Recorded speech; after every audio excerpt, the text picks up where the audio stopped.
నమస్తే. Welcome to our channel. నేను మిషాల్ని. జనసేన నాయకుడు AP deputy CM Pawan Kalyan గారికి అరుదైన అవార్డు దక్కింది. అయితే tiger of martial arts award దక్కిన సందర్భంలో వైసీపీ విపరీతంగా సోషల్ మీడియాలో ట్రోల్ చేస్తుంది. అసలు ఈ ట్రోల్ని ఏ విధంగా చూడాలి? ఇలాంటి అంశాలను చర్చించడం స్టూడియోలో ఉన్నారు టీడీపీ సోషల్ యాక్టివిస్ట్ అమ్మ ప్రసాద్ గారు ఉన్నారు. వారిని విషయాలను తెలుసుకునే ప్రయత్నం చేద్దాం. నమస్కారం సార్. అమ్మా నమస్తే సార్, ఈ రోజున పవన్ కళ్యాణ్ గారు ఒక అరుదైన ఘనత సాధించుకుంటే దాన్ని సోషల్ మీడియా సాక్షిగాని వాళ్ళు విపరీతంగా ట్రోల్ చేస్తున్నారు సార్. అసలు దీని మీద మీరు ఏమంటారు? పవన్ కళ్యాణ్ గారి గురించి మాట్లాడే హక్కు అర్హత వాళ్ళకి లేదమ్మా. ఫస్ట్ ఆయన పవన్ కళ్యాణ్ కాదు, పవర్ కళ్యాణ్. ముట్టుకుంటే షాక్ కొడుతుంది, మామూలు షాక్ కాదు అది. అది ఒక పెద్ద పవర్ సెంటర్. అది ముట్టుకుంటే షాక్ కొట్టి గిలగిల గిలగిల ఆడిపోతారు. పవన్ కళ్యాణ్ గురించి మాట్లాడడం ఏంటమ్మా వీళ్ళు? అతను మహోన్నత సంస్కారవంతుడు. ఆయన అన్న కాళ్ళకి నమస్కరించి, వదిన కాళ్ళకి నమస్కరించి, తల్లిలాగా నా వదిన ఇవాళ నాకు గైడ్గా నిలబడి నా జీవితాన్ని ఇంత మలుపు తిప్పిందని ఆయన వదిన గారికి, అన్నగారికి పాదాల మీద పడిపోయి నమస్కారం చేసేటువంటి మహానుభావుడు. కుటుంబాన్ని, ప్రజల్ని, కార్యకర్తల్ని, తోటి ఎమ్మెల్యేలని, మంత్రుల్ని అమితంగా ప్రేమిస్తూ ఇంత ప్రజాదరణ, ప్రజాభిమానం పొందినటువంటి వ్యక్తి గురించి కుటుంబంలో మనుషుల్ని తరివేసిన వాళ్ళు మాట్లాడటం ఏంటమ్మా? నీ కుటుంబాన్ని నువ్వు ప్రేమించలేకపోతే రాష్ట్రానికి ఏం చేస్తావు, దేశానికి ఏం చేస్తావు నా ముఖం? ఆయన ఫస్ట్ సినిమా దగ్గర నుంచి కూడా ఈ మార్షల్ ఆర్ట్స్లో ఉండటం, మార్షల్ ఆర్ట్స్ నేర్చుకోవటం, ఇవాళ ఆయనకి జపాన్లో మార్షల్ ఆర్ట్స్లో మంచి award, master of martial arts award రావటం, ఇవన్నీ ఇదంతా ఆయన యొక్క తపన. దీని వెనకాల ఈ మార్షల్ ఆర్ట్స్ అంటే ఇట్స్ నాట్ ఏ జోక్. మనం ఏదో పార్కులో నడిచినట్టు, రోజు ట్రెడ్మిల్ చేసినట్టు ఉండదు. అది వాటి గురించి ప్రత్యేక శ్రద్ధ తీసుకుని ఒక అకుంఠిత దీక్షతో ఆయన సంవత్సరాల తరబడి చేసిన ఈ కష్టం, ప్రయత్నం ఇవాళ ఈ మాస్టర్ ఆఫ్ మార్షల్ ఆర్ట్స్ అనే అవార్డు జపాన్ నుంచి రావటం. ఇంకా వీళ్ళు ఏమంటారు? జపాన్ ఏంటన్నారు? జపాన్ కాదు, పాత బస్తీనే ఇది. పాత బస్తీ. అసలు జపాన్ అనే దేశం ఒకటి ఉంటుందని తెలిసే వాళ్ళకి?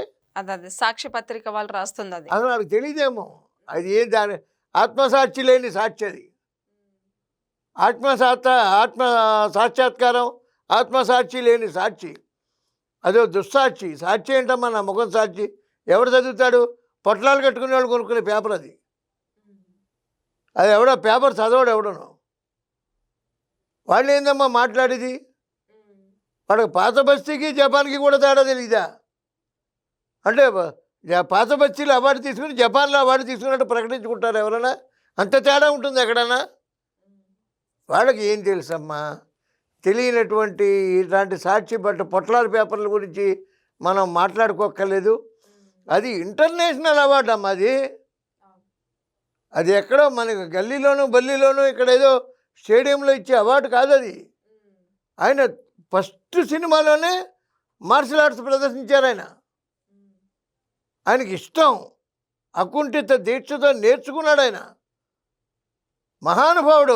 10 సంవత్సరాలు అధికారంలో లేకుండా 2 చోట్ల ఓడిపోయినప్పటికీ కూడా ఆయన కష్టపడి చేసిన ప్రయత్నంతో ఇవాళ మొత్తం సీట్లు గెలిచారు. చూసావా? ఆ ప్రక్రియ భారతదేశంలో గొప్పది. ఇవాళ 100% స్ట్రైక్ రేట్తో నెగ్గినటువంటి ఆయన ఎమ్మెల్యేలు. ఇవాళ చంద్రబాబు నాయుడు గారి పట్ల కష్టాన్ని చూసి, చంద్రబాబు నాయుడు గారు జైల్లో పట్టాన్ని చూసి చెలించిపోయి ఈ ప్రభుత్వాన్ని తొక్కేయకపోతే ఆంధ్రప్రదేశ్కి మనుగడ లేదు అని కోట్లాది రూపాయల ఆదాయం వదులుకొని, కోట్లాది రూపాయలు సంపాదించిన డబ్బు రైతులకు పంచి, ఓ పక్క పార్టీ నిర్మాణానికి, పార్టీ ఖర్చుల కోసం సినిమాల్లో నటిస్తూ, ఓ పక్కన తనకి ఇష్టమైన మార్షల్ ఆర్ట్స్ నేర్చుకుంటూ, కుటుంబాన్ని అమితంగా ప్రేమిస్తూ, కార్యకర్తలు మమేకమైపోయి ఇవాళ ఆ మన్యం ఏరియాలో డోలీ సంస్కృతికి సున్నా పెట్టారు ఆయన.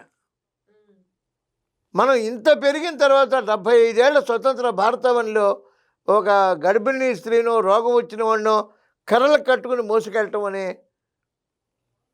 దుర్మార్గపు సంస్కృతికి ఫుల్ స్టాప్ పెట్టేసి అక్కడ రోడ్డు వేసి ఇవాళ అన్నీ కూడా బ్రహ్మాండమైనటువంటి పరిస్థితి అక్కడ మన్యంలో ఉన్నటువంటి గిరిజన పుత్రులకి ఆయన ఒక వరంలాగా వాళ్ళు చెప్పులు కూడా కొనిచ్చారు వాళ్ళందరికీ. ఆ పిఠాపురంలో సొంత డబ్బు బోర్డు మందికి డబ్బులు పంచిపెడుతున్నారు. ఆల్రెడీ రైతులకి సొంత డబ్బు పంచిపెట్టారు, కోట్లాది రూపాయలు వదులుకున్నారు.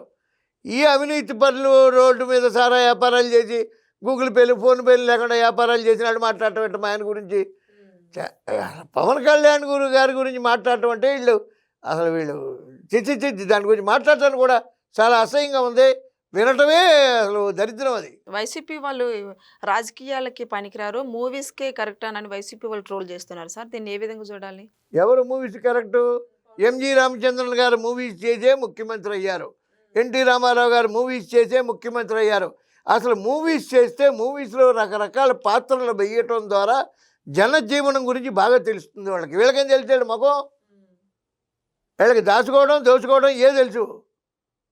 పవన్ కళ్యాణ్ గారు ఆయన గురించి మాట్లాడటానికి అసలు వీళ్ళకి అర్హతే లేదమ్మా. అసలు జీరో అర్హత వీళ్ళకి. రాజకీయాలు తెలియదు పవన్ కళ్యాణ్ గారికి. రాజకీయం ఏం తెలియక్కలే. పవన్ కళ్యాణ్ గారికి ఒకటే తెలుసు, ప్రజలకి మేలు చెయ్యాలి, అట్టడుగునున్న వాళ్ళని పైకి తీసుకురావాలి, మనం డెడికేటెడ్గా పనిచేయాలి, ప్రజలకి ఏం కావాలో అది ఇవ్వగలగాలి, చిత్తశుద్ధిగా ఉండాలి, నిజాయితీగా ఉండాలి, అవినీతి చేయకూడదు, ప్రజల్ని ప్రేమించాలి, ప్రజలతో మమేకమై ఉండాలి. అవి చాలు, ఇంకేం రాజకీయాలు చేయాలి? వీళ్ళు ఏమైనా గ్రంథాలు రాశారా? రాజకీయాలు వీళ్ళ ముఖం. వేల కోట్లు సంపాదించిన వాళ్ళు పవన్ కళ్యాణ్ గారి గురించి మాట్లాడి అర్హత లేదు. జై పవన్ కళ్యాణ్, జై Pawan Kalyan. Thank you sir.